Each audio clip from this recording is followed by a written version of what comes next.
Communication, marketing, recrutement. Vos besoins ont des solutions vidéo avec Décideur TV, le studio.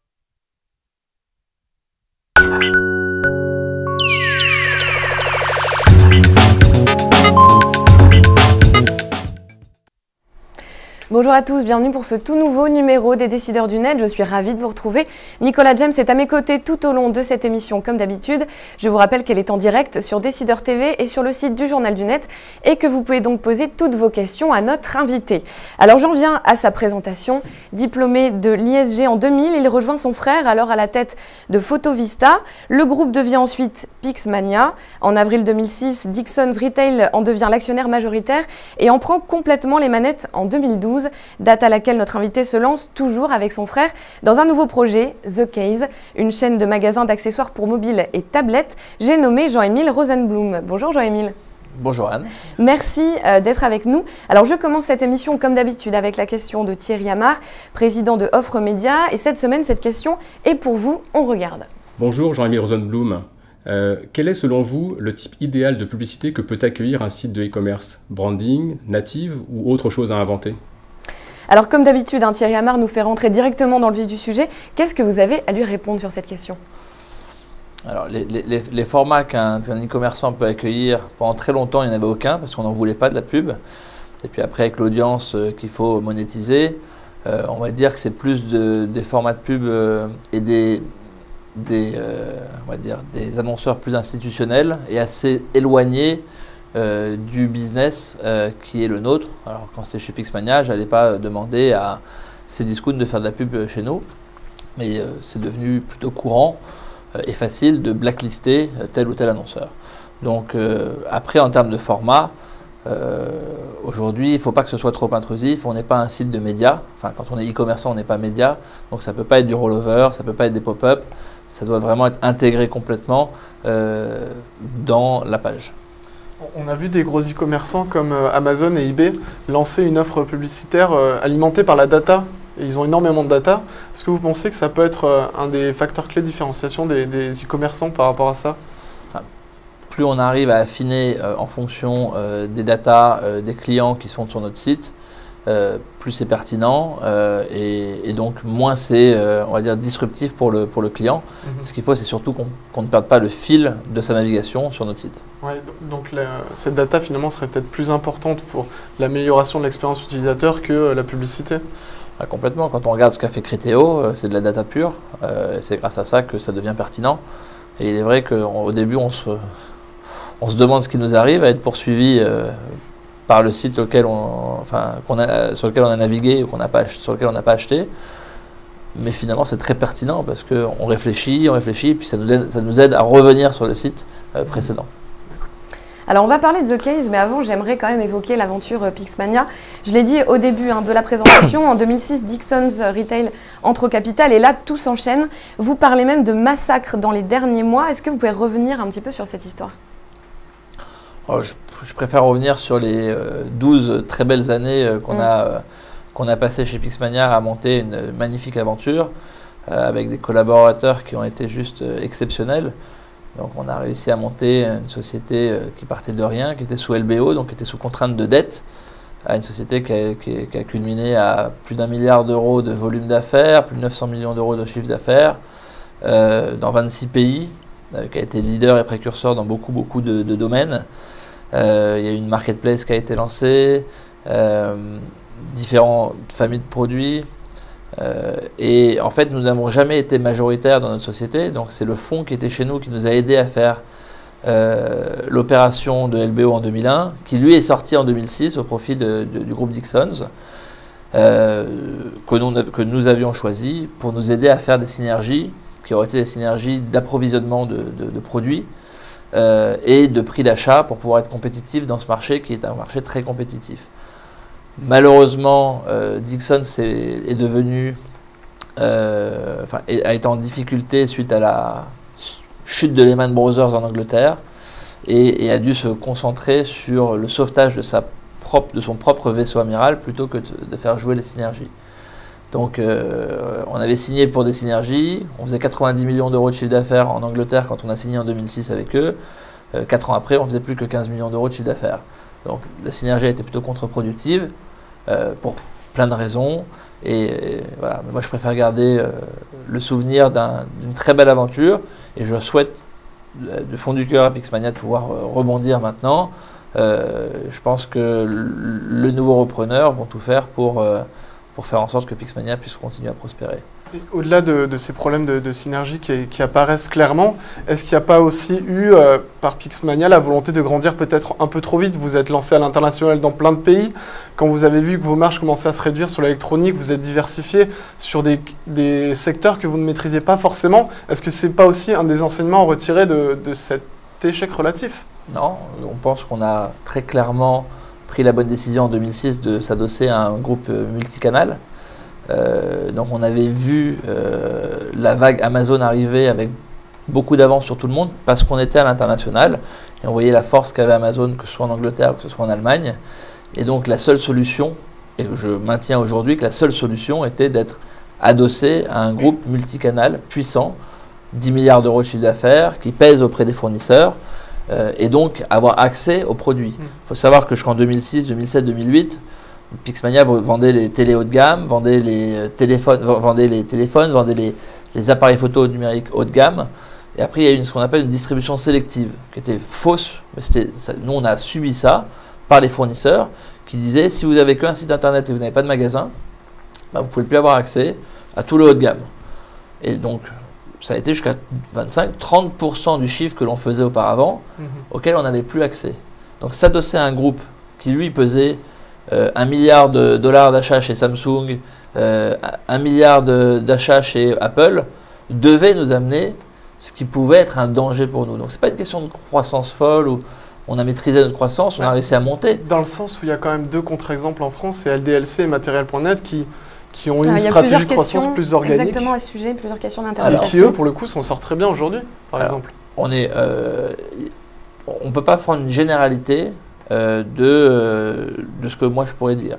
LDLC est passé d'ailleurs par des moments difficiles. Aujourd'hui, ils s'en sortent très bien parce qu'ils se sont hyper spécialisés et ils le font très très bien. Ils ont un très bon service client. Ils se sont focalisés sur quelque chose sur lequel finalement Amazon et peu de personnes rentrent dedans. Mais LDLC, c'est quand même beaucoup du B2B. C'est du B2B et du B2C. Matériel.net, je ne connais pas quel est le travail, qu'est-ce qui est fait en B2B ou en B2C, mais ce n'est pas un très gros site non plus, Matériel.net. LDLC, c'est quand même 250 millions de chiffre d'affaires, plus ou moins en 2013, ça restera quand même une très belle performance. C'est une très belle performance, 2, une très belle rentabilité, 3, ils ont réussi à très bien défendre leur précaré.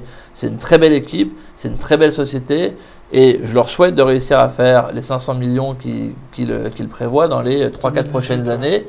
Mais vous noterez quand même qu'ils veulent aller vers le multicanal pour avoir cette différenciation, pour pouvoir vendre quelque chose aux fournisseurs qui est plus intéressant que ce qu'Amazon peut faire. Et effectivement, Amazon finalement n'est pas très fort sur tout ce qui va être ordinateur portable, parce qu'il voit que de toute façon le prix n'est pas le prisme le plus important, puisqu'il y a tellement peu de marge là-dedans que c'est le service, et c'est tout ce que LDLC va réussir à vendre autour qui fait que. Donc voilà, il y a heureusement des contre-exemples, même dans l'électronique. Et voilà, donc on était parti en 2006, on faisait déjà 400 millions d'euros de chiffre d'affaires ou 450 millions d'euros de chiffre d'affaires dans plein de pays. Le frein pour nous a été très clairement l'accès aux produits, la concurrence de Fnac.com, de Darty.com qui eux avaient des prix d'achat 10% inférieurs aux nôtres. Donc on le savait plus que n'importe quel autre, puisqu'on était au sein même du groupe Dixons, on achetait 10% plus cher que Dixons nos produits. Qui vous pénalisez. Donc c'est difficile effectivement de se battre avec Amazon. Et on avait eu au moins la vision de se dire que tout seul, on n'y arriverait pas. En revanche, si on avait eu les bonnes synergies, que ce soit avec Dixons ou que ce soit avec un groupe comme MediaMarkt, on aurait tout à fait pu rivaliser et aller chercher la croissance et le leadership sur certaines familles de produits. Vous venez en tout cas de répondre aux questions de Laurent et Alicia. Alors il y a beaucoup de questions, notamment donc toujours sur Pixmania. Lorraine demande, dans votre interview au JDN à la rentrée, vous rejetez la déconfiture de Pixmania sur l'actionnaire majoritaire de l'époque, Dixons. Pourquoi accepter de rester à la tête d'un groupe, je pense, c'était la fin, pour lequel vous n'aviez plus le pouvoir? Je crois que c'était la fin de la question. Ils ont refusé 2 offres de rachat en 2009 et c'est vrai que votre départ n'a été acté qu'en 2012. Donc ce laps de temps, quand même assez conséquent. Il y avait malheureusement des choses à déboucler entre eux et nous. Et donc il fallait aller au bout de l'histoire. Il y avait des enjeux financiers qui étaient importants pour nous. Et voilà, effectivement, ça a été difficile de déboucler cette position avec les actionnaires. Mais on était depuis 2-3 ans en désaccord assez fort. Alors on va passer à The Case maintenant, hein, votre nouvelle aventure, toujours avec votre frère. Est-ce que c'est important pour vous de travailler toujours en binôme? C'est également une question de Louis.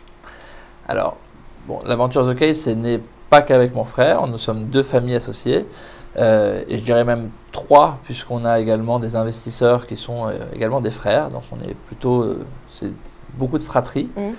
Donc il y a la famille Barthez, il y a la famille Grossman qui ont investi depuis le premier jour, et puis il y a également mon frère et moi. Est-ce que c'est important de ne pas être seul dans une aventure comme celle-là? Je pense que c'est très difficile, d'après moi, de monter une société avec beaucoup d'ambition tout seul. Chez Pixmania, heureusement qu'on était 2, puis plus que 2, puisque finalement après les collaborateurs proches deviennent un peu la famille et le rempart et les épaules qu'il faut quand il y a des moments qui sont difficiles à passer, parce qu'il y en a systématiquement. Quand on est seul, on a moins de lucidité. Quand on est fatigué, parce que quand on travaille beaucoup, il y a des moments où il faut pouvoir se reposer et il faut que quelqu'un prenne le relais. Donc pour moi, c'est essentiel d'avoir plusieurs points de vue. Il faut être à l'écoute des uns et des autres. Et puis surtout, il faut avoir des domaines d'expertise qui soient complémentaires. Avec mon frère, nous sommes très complémentaires. Avec mes associés, nous sommes très complémentaires, en tout cas aujourd'hui. Et c'est super important quand on veut galoper plutôt que trotter. D'où vous est venue cette idée de vendre des accessoires de mode pour les appareils électroniques? Alors, l'idée de vendre des coques, on va dire au début, alors c'est pas une idée révolutionnaire, ça existe depuis un certain nombre d'années, surtout depuis que l'iPhone est sorti, depuis 4-5 ans. Mais de le vendre de cette manière-là, mon associé passait devant une boutique dans un pays et dans un des meilleurs emplacements, et il vendait que des coques. Il passe devant, il regarde, il se dit c'est bizarre, vous ne vendez pas des téléphones, vous ne vendez pas des abonnements. C'est la première fois qu'il voyait une boutique aussi bien placée qui vendait que des coques. À part sur les marchés, ça n'existait pas. Et donc il a commencé à regarder ça, il s'est dit c'est peut-être quelque chose à faire. Mais pas comme ça, parce que c'était finalement, il vendait des coques, un peu des coques chinoises, des chinoiseries plutôt que quelque chose d'un concept évolué. De là, il est parti, il s'est dit, bon, peut-être qu'il faut amener de la personnalisation, parce qu'aujourd'hui, le numérique fait qu'on peut personnaliser beaucoup plus facilement, les technologies font qu'on peut faire ça. Et de fil en aiguille, on en a parlé, on a discuté, on s'est associés, et puis on a monté ce qu'on a monté, donc une communauté de designers qui créent des designs. On a plus de 3000 designers de plus de 89 pays qui ont créé plus de 40 000 designs sur des thèmes très très différents et auxquels nos clients ont accès, et on peut appliquer un de leurs designs sur n'importe quel type de téléphone ou de tablette, et bientôt d'autres produits.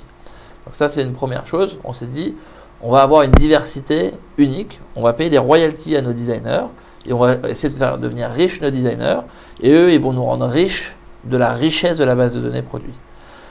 Ensuite, il y a également, on peut faire sa propre photo, d'accord, son propre événement. Ça c'est très sympa. Les designs ont fait qu'on peut renouveler. Et puis après, on s'est dit, on va faire vraiment de la fashion accessory. Donc là, vous avez une coque en alligator. Alors ça vaut combien par exemple? Alors celle-là, elle vaut très cher. Celle-là, elle vaut jusqu'à 300 €. D'accord. Celle-là, elle vaut à partir de 25 €. Là, j'ai choisi une coque transparente parce que j'ai un beau téléphone, donc je voulais le voir sur le côté. Vous pouvez choisir les couleurs sur le côté, vous pouvez choisir la matière. Et là, vous avez une coque Swarovski. Voilà. Tout ça, c'est nous qui les créons, qui les développons. Donc ça, on s'est dit quoi? Un téléphone, tout le monde a le même. Tout le monde met entre 500, 600, 700 €, parfois tous les ans, pour acheter un téléphone. Et tout le monde a le même à table. Donc il faut que les gens se réapproprient son téléphone. Ce n'est pas qu'une protection, c'est vraiment de la mode. Donc on veut faire ça sous forme de collection, comme dans le prêt-à-porter. Tous les 3 mois, vous aurez des collections qui changeront, des matières, des couleurs. On essaiera d'être à la mode, de devancer la mode et de créer, de faire de la recherche et développement sur les produits. Vous voyez des premières choses qui arrivent. Le stick à lèvres féminin, mais qui n'est pas un stick à lèvres, qui est une recharge de téléphone, powerbank, et le pendant en masculin, plutôt format carte de crédit. Voilà, on va essayer d'avancer sur beaucoup de produits qui sont autour de la mobilité. Et en faisant ça, en fait, donc ça va répondre un peu plus à la question, pourquoi on a pensé à ça. On a essayé de gommer dans nos expériences respectives passées ce que nous n'avons pas aimé. La dépendance aux fournisseurs. Chez Pixmania, on a beaucoup souffert de ça. Si Apple ou si Samsung ne voulait pas nous livrer un produit, ben, on ne pouvait plus le vendre. La comparaison avec 50 000 sites qui font ça. C'est la raison pour laquelle, du coup, vous avez opté pour une stratégie, on va dire, à dominante physique. À dominante physique, ça, ce sera pour d'autres choses, peut-être que je développerai après. Mais en tout cas, marque enseigne. C'est notre enseigne, mais c'est notre marque également à l'intérieur. Si on s'est trompé dans notre collection, on s'en prendra qu'à nous-mêmes. On ne pourra pas dire c'est pour la faute d'un tel, la faute d'un tel. On n'a pas la marge, on n'a pas ci. C'est pas ça. Est-ce qu'on fait une bonne collection? Elle se vendra bien. Si on ne fait pas une bonne collection, elle ne se vendra pas bien. Donc ça, c'était un des enjeux. Et une des autres dépendances qu'on pouvait avoir, c'est vrai, je l'ai développé il n'y a pas très longtemps. Quand on est sur Internet, alors quand on devient très gros, la marque devient connue, on reprend le dessus. Mais finalement, pour se faire connaître, il y a une autoroute qui s'appelle Google. Et puis après, il y a vraiment des toutes petites routes sur le côté. Mais il y en a une qui s'appelle Google. Et pour rester sur la première ligne, sur la première page, il faut dépenser beaucoup d'argent. Il y a toujours quelqu'un qui a levé plus de fonds que vous, à un moment donné, ou tout simplement quelqu'un qui est beaucoup plus fort que vous, comme Amazon, comme eBay, comme Zalando pendant un certain temps, qui vont truster ces premières places. Et vous n'existez plus à ce moment-là. Vous passez à la deuxième place, vous n'existez plus. Après, il y a des modèles qui vivent sans Google. Vente privée vit sans Google. Mais il vit très bien sans Google en France, un petit peu plus difficilement sans Google à l'étranger. Donc, du coup, ça veut dire que vous allez investir massivement en campagne de liens sponsor, par exemple, ou non, travailler votre référencement? Ça veut dire que quand on a eu ça chez Pixmania, on s'est dit, le multicanal, c'est quand même très fort. Parce qu'un emplacement, une fois qu'on a le bel emplacement, physique, tous les jours, on a le flux qui vient devant chez nous. Si on est sur les Champs-Élysées, vous savez qu'il y a X dizaines de milliers de personnes qui vont passer devant vous tous les jours. Et ce n'est pas le lendemain que votre bail il est remis en cause. Tous les jours. Du coup, la vitrine Internet n'est pas vraiment importante pour The Case, si je comprends bien. Alors, ce qu'on a essayé de créer avec The Case, c'est un multicanal fort. Le multicanal, c'est quoi? C'est que vous allez sur le site Internet de The Case, vous commandez, 30 minutes plus tard, vous pouvez descendre dans le magasin le plus proche de chez vous et votre commande sera prête.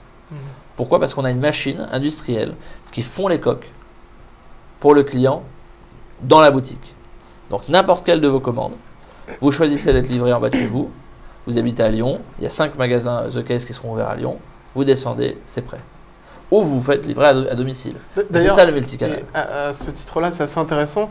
Vous n'entrez pas dans le jeu des e-commerçants qui souvent offrent la livraison à domicile. Elle est offerte qu'à partir de 50 €. Est-ce que c'est une volonté aussi d'attirer le chaland finalement à un magasin pour éventuellement lui faire des achats annexes ou lui faire découvrir tout simplement notre magasin. Donc la livraison est gratuite depuis le premier euro quand on choisit d'être livré ou de récupérer plutôt son produit en magasin. Donc c'est à partir de 0 €, à partir de 50 € sur Internet, parce que finalement la logistique ça coûte cher. Mais c'est même pas que ça coûte cher et qu'on ne veut pas se le permettre, on préfère que les clients viennent en magasin pour vivre l'expérience de Case, pour voir sa coque se préparer devant eux ou tout simplement toucher les matières. On est beaucoup sur de l'achat d'impulsion chez nous. Ce n'est pas que des produits à 1000 € ou à 800 € ou à 500 €. Un produit à 10 €, à 15 €, à 25 €. Bon, je passe, je veux me faire plaisir, je peux le faire. Un ordinateur, c'est réfléchi. Une télé, c'est réfléchi. Pardon. Vous venez juste de répondre donc à la question de Louis et Charles-Henri. Juste, je note un commentaire de Françoise qui trouve que vos accessoires sont un petit peu bling bling. Et j'ai une question. Vous avez reçu donc très récemment le prix du meilleur concept boutique. C'est quoi? C'est une consécration du coup, vous qui êtes très attaché à ce concept? C'est une grande fierté pour le travail qui a été accompli sur les 12-18 derniers mois parce que finalement on est un concept qui est jeune. On a vraiment mis beaucoup d'attention sur le concept en lui-même, sur les boutiques. Donc c'est une forme de consécration, je dirais pas ça, c'est beaucoup trop tôt pour dire ça. Mais c'est une fierté pour toutes les équipes qui ont travaillé dessus. Et surtout, ça veut dire qu'on n'existait pas dans ce monde-là. Et par les internautes, d'ailleurs c'est les internautes qui avaient voté, qui ont dit que c'était notre concept qui était le plus innovant et peut-être le plus abouti. Voilà, après, pour les objets bling bling, il y a de tout chez nous. Il y a de la coque silicone, c'est pas celle-là que j'ai voulu montrer forcément ici. Et au contraire, le but c'est qu'on réponde aux usages. Donc si vous voulez partir en vacances et avoir des objets qui soient waterproof, qui aillent sous l'eau, on en a. Si vous voulez des objets qui soient shockproof, c'est-à-dire que si vous le faites tomber par terre, qui ne se cassent pas, on les a. Si vous voulez des objets qui soient fins, qui soient à clapper, en portefeuille, en clapper en hauteur, on va avoir la totalité de ce qui existe sur le marché, ou en tout cas on va s'efforcer de les avoir. Vous avez une stratégie de développement très rapide. Vous avez racheté la chaîne de magasins de The Phone House, vous vous lancez à l'international. Est-ce qu'on peut savoir quels sont vos financements? C'est vos propres fonds ou vous êtes ouvert à d'autres investisseurs? Alors, donc la stratégie est effectivement de se déployer très très vite. On sait à quel point pour être leader, c'est important d'être le premier, d'être le précurseur. On sait qu'il n'y a pas de concept actuellement dans le monde comme le nôtre. Donc il faut qu'on aille suffisamment vite pour que quand il y en a un qui voudra faire la même chose, on soit suffisamment bien placé. C'est pas comme sur Google. Une fois qu'on a les meilleurs emplacements dans les malls un peu partout dans le monde ou dans les high street, enfin dans les centres-villes, tout le monde ne va pas se mettre à côté de nous, première chose. Ensuite, plus on a de magasins, plus on peut investir en recherche et développement et plus on aura des produits qui seront innovants. Et ça, c'est un point qui est super important. Nous lançons dans une semaine le film protecteur qui sera en fait une glace protecteur qui sera incassable. D'accord. Donc, au lieu d'avoir juste un fil protecteur, vous aurez une glace protectrice très très fine sur lequel on ne pourra plus casser votre téléphone. Après, sur les financements, on se finance en propre parce qu'on a eu la chance d'avoir quelques réussites dans le passé.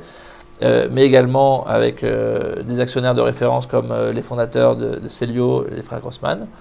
Et puis si besoin, on ira lever de l'argent dans le futur pour continuer à accélérer. En gardant cette fois quand même la majorité du capital, j'imagine, du coup. En tout cas, entre associés, on gardera de toute façon la majorité du capital. Si nous le pouvons, ce sera très important pour nous. Naomi demande, il y a une limite à The Case car en fait vous êtes dépendant des marques de téléphone. Est-ce que ça vous inquiète? Alors en fait, on a une indépendance par rapport à ça qui est au contraire très forte. Contrairement à tous les vendeurs de coques jusqu'à aujourd'hui. Jusqu'à présent, c'était facile de vendre des coques quand on était même chez Carrefour ou dans les réseaux de téléphonie. Parce qu'il n'y avait qu'un téléphone qui se vendait, c'était l'iPhone. Depuis, il y a 2 téléphones qui se vendent, c'est le Galaxy et l'iPhone. Donc finalement, la gestion de stock n'était pas si difficile que ça. Aujourd'hui, grâce ou à cause, suivant où on se positionne, d'Android, le hardware, les téléphones, les fabricants reprennent leur indépendance. Parce que de toute façon, le software est un bon software. Et donc, on revoit, et assez rapidement finalement, une diversité énorme de téléphones sur le marché. Et donc, la force de The Case, c'est que pour nous, on a déjà plus de 50 téléphones disponibles. Et si on doit en avoir 60 ou 100 ou 200, on les aura. C'est notre concept même, puisqu'on crée le téléphone à la demande sur le point de vente. Donc on n'a pas des stocks de produits finis qui dorment dans un entrepôt. La fragmentation des appareils n'est finalement pas... C'est plutôt une force parce que ça nous rend encore plus uniques pour les clients. Et moi, il n'y a rien de mieux qu'un client BlackBerry qui vient chez nous. Et quand je lui demande quel téléphone possédez-vous et qu'il me dit un BlackBerry, là je dis c'est banco entre guillemets pour nous et pour lui. Parce que je sais qu'au mieux, il trouve une coque ailleurs. Chez nous, il a des millions de combinaisons possibles. Soit toutes ses photos, soit les designers, pour une coque qui sera adaptée au BlackBerry. Donc au contraire, pour nous, c'est plutôt une force qu'une faiblesse. Fabienne demande, est-ce que l'idée, c'est de franchiser The Case à terme? Alors, je m'en vais de ce pas en Belgique pour une conférence de presse de notre premier franchisé, qui a commencé il y a maintenant 3 semaines, à Anvers.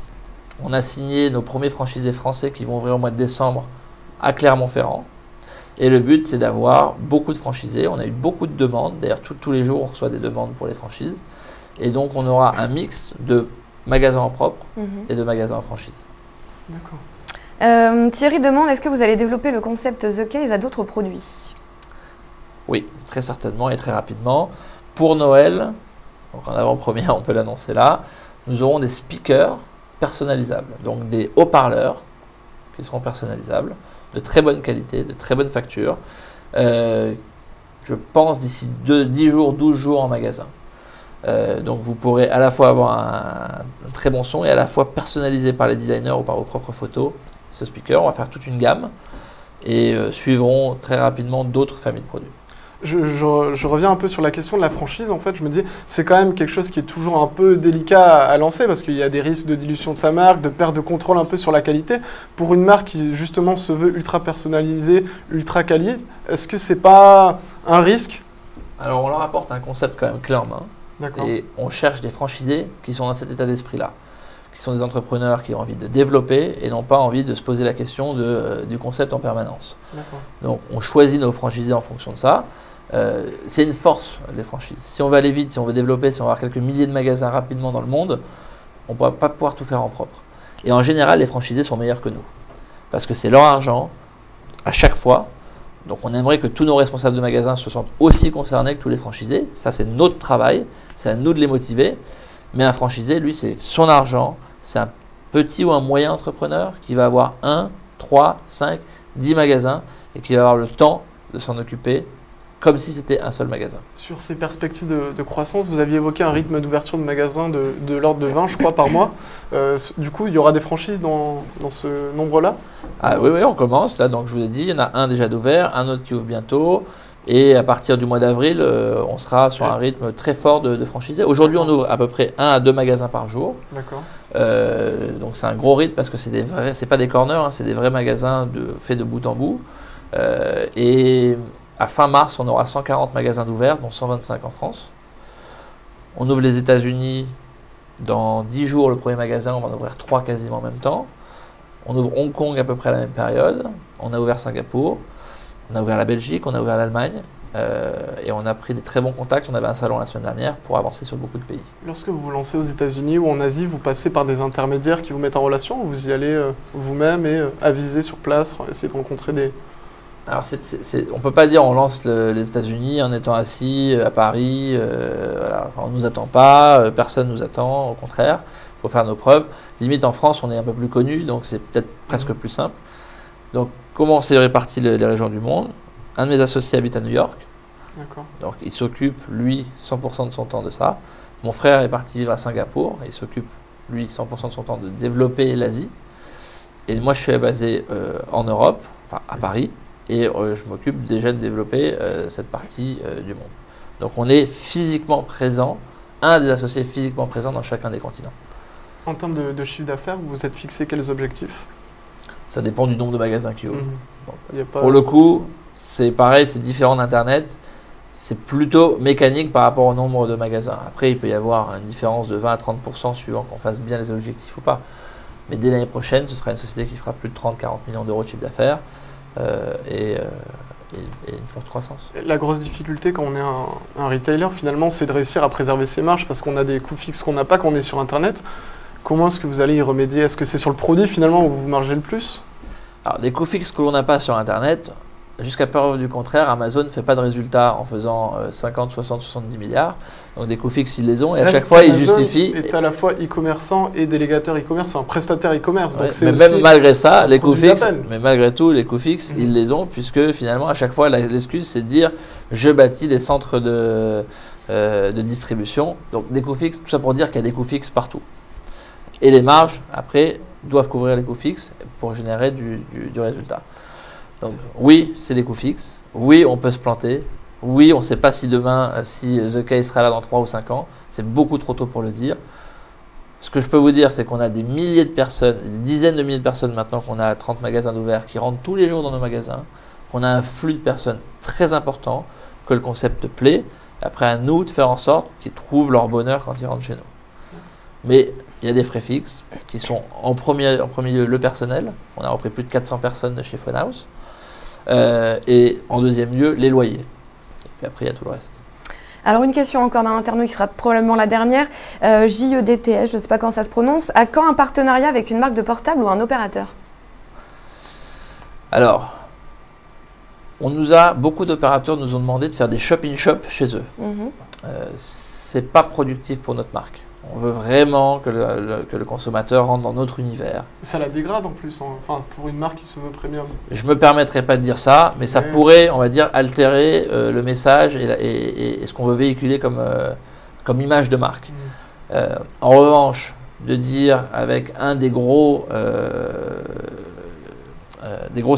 marques de téléphone, quand vous achetez un téléphone, avoir un bon d'achat ou une réduction ou quelque chose chez The Case, oui, pourquoi pas.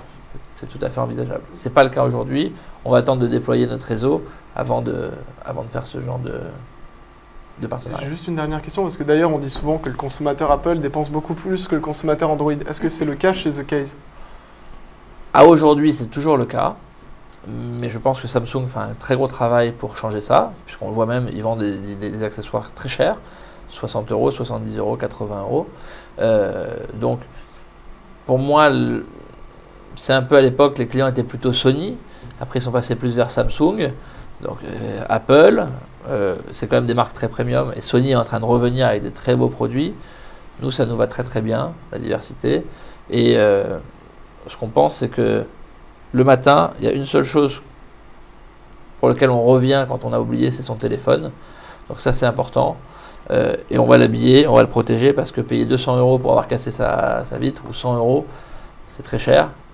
Donc voilà, on va essayer de l'habiller, faire en sorte que Anne ait envie d'assortir sa coque à ses habits, et que vous ayez quelque chose de très fin, très beau, pour partir. Épater les amis en soirée. Voilà, exactement. Ce sera la fin de cette émission. Merci infiniment, Joëmile Rosenblum, d'avoir répondu à toutes nos questions. Merci, Anne. Nicolas, on se retrouve évidemment comme d'habitude la semaine prochaine. Merci à vous d'être toujours plus nombreux à nous suivre. La semaine prochaine, nous recevrons Pierre Bélanger, fondateur et PDG de la radio Skyrock. À la semaine prochaine.